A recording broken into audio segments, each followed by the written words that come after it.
Hi there. We previously learned about each personalized knowledge map view on 1Cademy. In this video, I will discuss how you can further modify this view. Here we can see my personalized knowledge map view. It has all the nodes that I want open.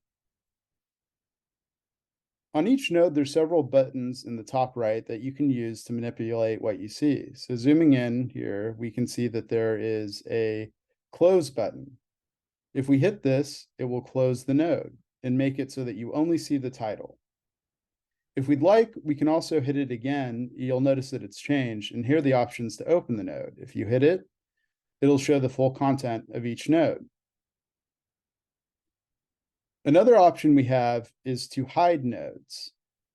To hide a group of nodes that are coming off of a single node, we can hit this button right here, hide all descendants of this node.